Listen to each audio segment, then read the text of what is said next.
Student, आज के video में मैं आप लोग एक्सप्लेन करूंगा एक्सरसाइज 6.1 का क्वेश्चन नंबर 1। हम लोग क्लास 9 मैथ्स का चैप्टर 6 कर रहे थे, that is lines and angle. इसके पिछले वीडियो में मैंने आप लोग को इस चैप्टर का दैट इज चैप्टर 6 का मैंने आप लोग को एग्जाम्पल क्वेश्चन करवाया था, ठीक है। इसी के साथ साथ मैंने इस चैप्टर का आप लोग का इंट्रोडक्शन पार्ट 1 और पार्ट 2 में मैंने जो बेसिक टर्म था इस चैप्टर से रिलेटेड वो मैंने आप लोग को एक्सप्लेन किया, जो कि आप लोग को एमसीक्यू जो क्वेश्चन आएगा बोर्ड एग्जाम में उसके लिए बहुत हेल्पफुल होगा, ठीक है। तो आप लोग ये चैप्टर करने से पहले, ये एक्सरसाइज समझने से पहले आप लोग पहले इंट्रोडक्शन समझ लो, जो कि मैंने अपलोड कर दिया ऑलरेडी यूट्यूब में, ठीक है। तो उसको मेरे यूट्यूब चैनल में जाके आप लोग सर्च करके उसको आराम से देख सकते हो, ठीक है। इसी के साथ साथ अभी तक हम लोग क्लास 9 मैथ्स का chapter 1, chapter revision, chapter 2, chapter 3 and chapter 4 मैंने आप लोग को एक्सप्लेन कर दिया। तो अगर आपको सारा कंसेप्ट, वो सारा दैट इज क्वेश्चन और एग्जाम्पल क्वेश्चन अच्छे से सीखना है तो आप लोग उसको मेरे यूट्यूब चैनल में जाके उसको देख सकते हो, ठीक है। तो स्टार्ट करते हैं इसका क्लास। यहाँ पे हम लोग को क्या बोला गया है, ध्यान से देखिए। इन फिगर 6.13 ये वाला फिगर में lines AB and CD intersect है, तो लाइन CD और AB इंटरसेक्ट हो रहा है कहां पे, O पॉइंट पे, ठीक है।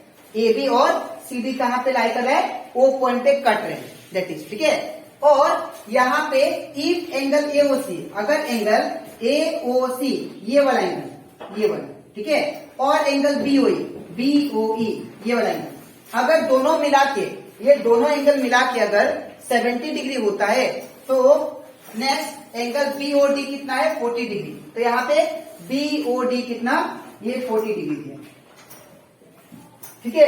तो हम लोग को क्या फाइंड करना है, एंगल BOE ये वाला सिंगल एंगल निकालना है मुझे, ठीक है।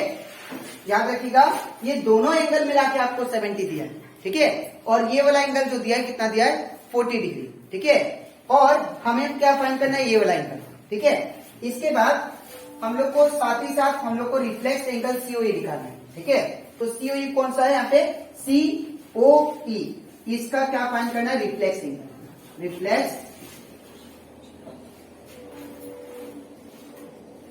एंगल, ठीक है। अब इसको हम लोग कैसे निकालेंगे, ध्यान से देखिए। सबसे पहले हम लोग क्या करेंगे, यहाँ पे जो गिवन है उसको लिख देते हैं। गिवन क्या दिया है हम लोग को, that is angle AOC plus angle क्या दिया है, BOE इक्वल टू कितना, 70 डिग्री, ठीक है। इसके बाद फिर एंगल क्या दिया दूसरा, एंगल BOD कितना, BOD इक्वल टू 40 डिग्री, ठीक है। ये दो एंगल आप लोग को दिया, ठीक है। इसके बाद फिर हम लोग को फाइंड क्या करना है, एंगल BOE फाइंड करना है। दूसरा क्या फाइंड करना है, रिफ्लेक्स एंगल COE फाइंड करना है, ठीक है। अब इसको कैसे करेंगे, ध्यान से देखिए। सबसे पहले हम लोग क्या करेंगे, यहाँ पे अगर देखो आप लोग एंगल BOD ये वाला एंगल, ठीक है, ये किसके बराबर है, ये वाला एंगल का, दैट इज AOC का। बिकॉज हम लोग, मैंने आप लोग को बताया था कि जब भी दो एंगल आपस में इंटरसेक्ट करें तो ये वाला एंगल इसके बराबर होता है, because of vertically opposite angle. तो यहाँ पे भी ये वाला एंगल किसके बराबर होगा, ये, ठीक है। तो इन द सेम वे ये और ये क्या है, वर्टिकली ऑपोजिट एंगल से दोनों इक्वल हो जाते हैं, ठीक है। तो क्या लिखेंगे, here angle AOC, here angle AOC is equal to क्या होगा, angle that is BOD, angle BOD, ठीक है।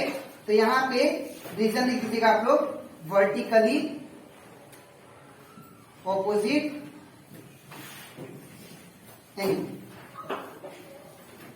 ठीक है ना। इसके बाद फिर यहाँ पे अगर देखो आप लोग AOC का AOC लिख देना, ठीक है। ये हम लोग को फाइंड करना है। और एंगल BOD का वैल्यू कितना दिया, देखो आप लोग, तो एंगल BOD का वैल्यू ये वाला, दैट इज 40 डिग्री, ठीक है। तो यहाँ पे क्या होगा, ये 40 डिग्री, ठीक है। अब नेक्स्ट, अब ये जो वैल्यू है एंगल AOC का मैं इसमें पुट करता हूं, इसको मान लेते हैं इक्वेशन 1, ठीक है। तो फ्रॉम इक्वेशन 1 वी हैव, तो इक्वेशन 1 क्या दिया हम लोग को, that is angle AOC plus angle BOE is equal to 70 degree. ठीक है ना। अब यहाँ पे एंगल AOC का वैल्यू कितना है 40, तो यहाँ पे क्या आएगा 40 डिग्री। ठीक है। इसके बाद फिर प्लस का प्लस एंगल BOE यहाँ पे सेम रहेगा। ठीक है। इसके बाद फिर इक्वल टू 70 का 70 डिग्री। ठीक है। फिर इसके बाद है यहाँ पे हम लोग BOE को सिंगल छोड़ेंगे, तो जब एंगल BOE को सिंगल छोड़ेंगे तो ये कुछ नहीं मतलब आगे क्या है प्लस है, इस तरह से क्या होगा माइनस, तो यहाँ पे क्या बन जाएगा था, यहाँ पे हो जाएगा that is angle BOE is equal to 70 और ये वाला प्लस था उसमें मतलब आगे प्लस था, इस तरह से क्या होगा -40। ठीक है। तो ये हो जाएगा angle BOE is equal to 70 - 40 ये बिकम 30। ठीक है। फिर इसके बाद क्या होगा, इसके बाद एंगल BOE आप लोग का आ चुका है। ठीक है। तो यहाँ पे हम लोग को क्या फाइंड करना था, पहला एंगल BOE जो कि आ चुका है। ठीक है। अब हम लोग को क्या फाइंड करना है, that is reflex angle COE। अब हम लोग जानते हैं स्ट्रेट लाइन पे जो टोटल एंगल बनता है वो कितना का बनता है 180 का। ठीक है। तो यहाँ पे एंगल AOC, अगर मैं ये वाला एंगल और ये वाला एंगल तीनों को प्लस करूं तो किसके बराबर होगा 180 का। तो क्या लिखेंगे angle AOC shear angle AOC plus angle कौन सा होगा COE प्लस एंगल फिर कौन सा होगा that is BOE equal to कितना होगा 180 डिग्री। ठीक है।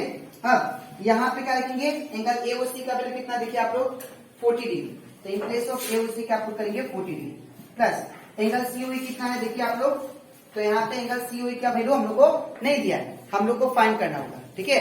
तो यहाँ पे क्या होगा angle COE same plus angle BOE कितना 30 डिग्री, तो यहाँ पे 30 डिग्री इक्वल टू 180 डिग्री। ठीक है।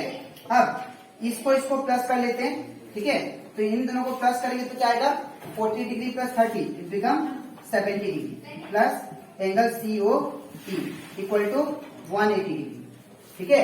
अब मुझे क्या करना है, यहाँ पे हम लोग को एंगल COE को सिंगल छोड़ना है, तो जब एंगल COE को सिंगल छोड़ेंगे तो ये 70 वाला 70 प्लस में इस तरह से क्या होगा माइनस। ठीक है। तो यहाँ पे क्या होगा that is angle COE is equal to 180 degree minus 70 degree. ठीक है। अब यहाँ पे एंगल COE कितना आ गया that is 180 - 70 is become 110 that is 110 degree. ठीक है। तो यहाँ पे आप लोग का एंगल COE है। ठीक है। लेकिन हम लोग को बोला क्या था कि आप लोग रिफ्लेक्स निकालो, रिफ्लेक्स एंगल COE। ठीक है। तो जब भी आप लोग को रिफ्लेक्स एंगल COE बोले तो कैसे निकालेंगे, ध्यान से देखिए रिफ्लेक्स एंगल COE। अगर कोई भी एंगल का आप लोग को अगर बोले कि रिफ्लेक्स निकालो, तो रिफ्लेक्स मैंने आप लोग को समझाया था एक ऐसा एंगल जो क्या हो दैट इज 180 से ज्यादा हो और 360 के बीच में, 360 से कम हो, उसको हम लोग क्या बोलते हैं रिफ्लेक्स एंगल। तो जब भी आप लोग को रिफ्लेक्स एंगल निकालना होगा तो आपको 360 डिग्री में से वो एंगल को माइनस कर दीजिए, तो आपका रिफ्लेक्स एंगल आएगा। ठीक है। That is COE। ठीक है। तो यहाँ पे 360 डिग्री माइनस एंगल COE कितना है, एंगल COE 110 है, तो इसको माइनस करने से कितना आएगा दैट इज 250 डिग्री। ठीक है। 250 degree is the reflex angle COE। ठीक है। तो आई होप आपको ये भी कंसेप्ट, ये जो क्वेश्चन है एक्सरसाइज 6.1 का, ये भी आप लोग को अच्छे से क्लियर होगा। ठीक है। अब इसके नेक्स्ट स्लाइड में मैं आप लोग को समझाऊंगा एक्सरसाइज 6.1 का क्वेश्चन नंबर 2। ठीक है। तो इसके बाद हम लोग करते हैं एक्सरसाइज 6.1 का क्वेश्चन नंबर 2।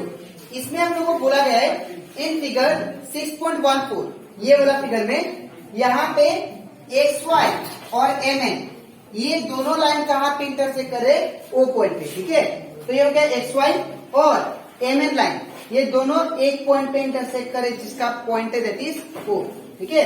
इसके बाद इफ एंगल POY, अगर एंगल POY ये अगर 90 डिग्री देता है, ठीक है, और एंगल NA/B इक्वल टू 2:3 दिया, मतलब यहाँ पे ये दोनों एंगल का रेशियो दिया है, यहाँ पे डायरेक्ट एंगल नहीं दिया है। ठीक है। तो A/B क्या दिया है दैट इज 2:3। ठीक है। हम लोग को क्या फाइंड करना है, फाइंड एंगल C। हम लोग को ये वाला एंगल फाइंड करना है, क्या एंगल होगा। ठीक है, तो सबसे पहले हम लोग क्या करेंगे, यहाँ पे सबसे पहले जो रेशियो दिया है, जो गिवन दिया है, उसको लिख लेते हैं। ठीक है, तो यहाँ पे एंगल POY इक्वल टू क्या दिया है, y इक्वल टू 90 डिग्री। ठीक है, एंगल POY कितना दिया है, 90 डिग्री। इसके बाद A/B इक्वल टू क्या दिया है, 2:3। ठीक है, अब हम लोग मान लेंगे लेट A इक्वल टू क्या मान लेते हैं, एंगल 3x। जो भी रेशियो दे वो एंगल को क्या मानना है, आपको x मानना है उसके साथ। ठीक है, तो A इक्वल टू क्या मान लिया, दैट इज 2 होगा यहाँ पे 2x। उसके बाद B का वैल्यू क्या होगा, दैट इज 3x। ठीक है, अब यहाँ पे क्या करेंगे, हम लोग जानते हैं कि अगर एक स्ट्रेट लाइन हो तो यहाँ पे टोटल एंगल कितना होता है, 180 के बराबर। ठीक है, तो ये वाला एंगल और ये वाला एंगल, तीनों एंगल को अगर मैं प्लस करता हूं तो किसके बराबर होगा, 180 का।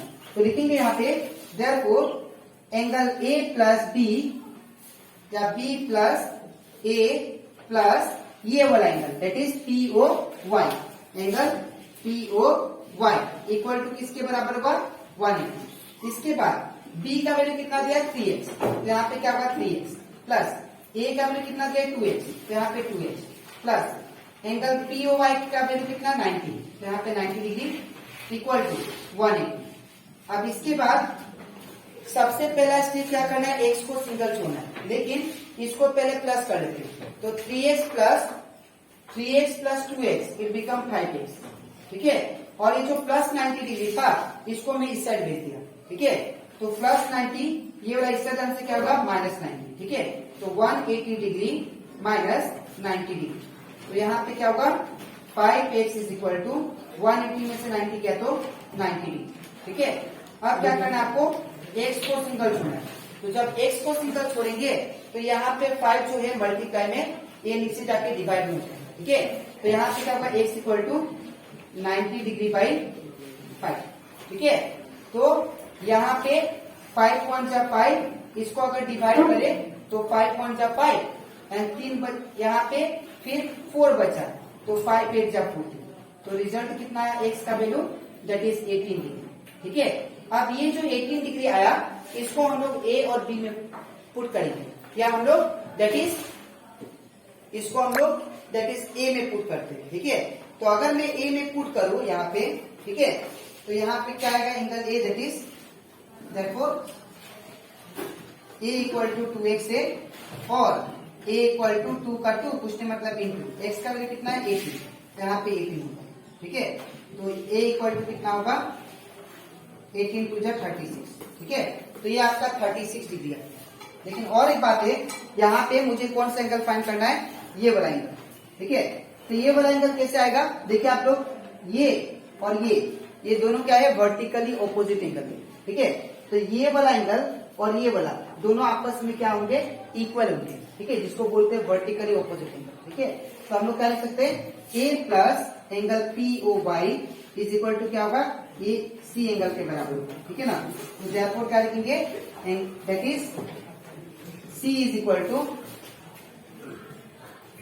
A plus angle POY, angle PO। ठीक है, अब हम लोग क्या करते हैं, यहाँ पे C इज इक्वल टू क्या होगा, A का वैल्यू कितना 36 प्लस एंगल POY कितना हमारा, दैट इज 90 डिग्री। ठीक है, यहाँ पे 90 डिग्री है तो यहाँ पे 90 होगा। ठीक है, तो ये कितना होगा, C इक्वल to 90 plus 30 it become that is 126 degree. ठीक है, तो यहाँ पे जो एंगल C निकाला था हम लोग को वो मैंने फाइंड कर दिया, that is angle C is equal to 126 degree. ठीक है, तो ये कंप्लीट हो जाता हमारा एक्सरसाइज 6.1 का क्वेश्चन नंबर 2। ठीक है, तो आज के वीडियो में मैंने आप लोगों को एक्सप्लेन किया एक्सरसाइज चैप्टर 6 का एक्सरसाइज 6.1 का क्वेश्चन नंबर 1 एंड 2। ठीक है, अब इसके नेक्स्ट वीडियो में मैं आप लोगों को एक्सप्लेन करूंगा एक्सरसाइज 6.1 का क्वेश्चन नंबर 3 एंड 4। ठीक है, तो आज के लिए इतना ही, मिलते हैं नेक्स्ट वीडियो पर।